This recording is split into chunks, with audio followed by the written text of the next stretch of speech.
प्रधानमंत्री नरेंद्र मोदी की अगुवाई में केंद्र में तीसरी बार बनी एनडीए की सरकार की तरफ से सरकारी कर्मचारियों को एक बड़ी सौगात मिली है। पेंशन स्कीम को लेकर पहली बार भारतीय प्रधानमंत्री ने जेसीएम को बुलाकर पेंशन स्कीम पर चर्चा की। बताते चले जेसीएम 32 लाख केंद्रीय कर्मचारियों का प्रतिनिधित्व करता है। इस बैठक में पेंशन स्कीम को लेकर चल रही पुरानी मांगों पर न केवल चर्चा हुई, बल्कि इसमें सरकारी कर्मचारियों के लिए अच्छी खबर सामने आई है। मोदी कैबिनेट ने सरकारी कर्मचारियों के लिए नई पेंशन स्कीम यानी कि यूनाइटेड पेंशन स्कीम यूपीएस को मंजूरी दे दी और इस बात की जानकारी केंद्रीय मंत्री अश्विनी वैष्णव ने प्रेस कॉन्फ्रेंस के जरिए दी।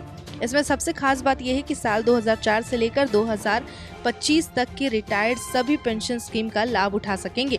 यूपीएस यानी कि यूनिफाइड पेंशन स्कीम को लेकर जहां अब तक विरोध किया जा रहा था, वहीं अब सरकार की इस स्कीम से सरकारी कर्मचारी बेहद खुश हैं और लोग इसका स्वागत कर रहे हैं। अश्विनी वैष्णव ने बताया कि कैबिनेट से मंजूरी मिलने के बाद सरकारी कर्मचारी एनपीएस और यूपीएस जो चाहे उस स्कीम का फायदा ले सकते हैं। उनके पास दो विकल्प मौजूद रहेंगे।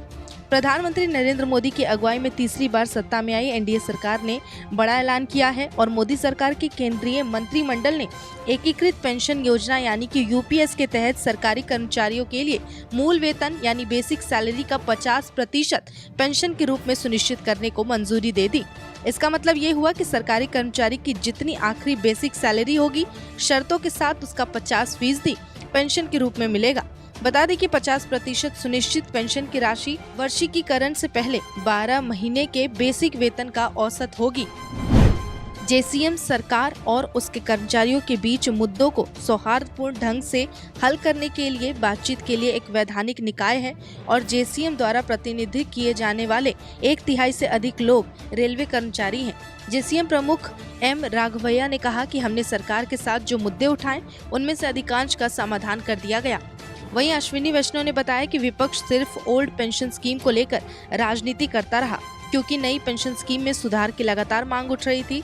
इसके बाद ही डॉक्टर सोमनाथन की कमेटी का गठन किया गया। इस स्कीम से केंद्र सरकार के 23 लाख कर्मचारियों को फायदा मिलेगा। वहीं यूपीएस में सरकार का योगदान 18.5% होगा।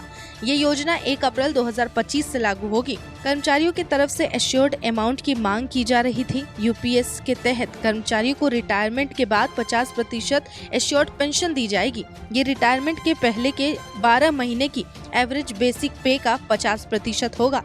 कर्मचारियों को 25 साल की सर्विस करने के बाद ही पेंशन मिलेगी।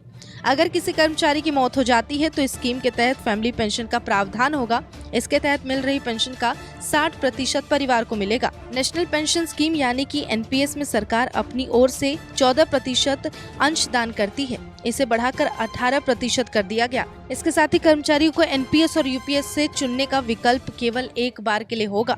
एनपीएस और यूपीएस दोनों ही में कर्मचारियों का अंशदान शामिल होगा। यूपीएस में सरकारी कर्मचारियों को अपनी ओर से अतिरिक्त अंशदान नहीं करना पड़ेगा। इसमें केवल सरकार का अंशदान बढ़ाया जा रहा है। यूपीएस अगले वित्तीय वर्ष यानी कि 1 अप्रैल 2025 से लागू होगा। बता दें, सरकारी कर्मचारियों के लिए एनपीएस एक चुनावी मुद्दा बन गया था। कांग्रेस और अन्य विपक्षी दलों ने पिछले कुछ चुनावों के दौरान इस योजना को खत्म कर पुरानी योजना लागू करने का वादा किया था। वहीं यूपीएस के तहत केंद्र सरकार के कर्मचारियों को लाभ दिया जाएगा।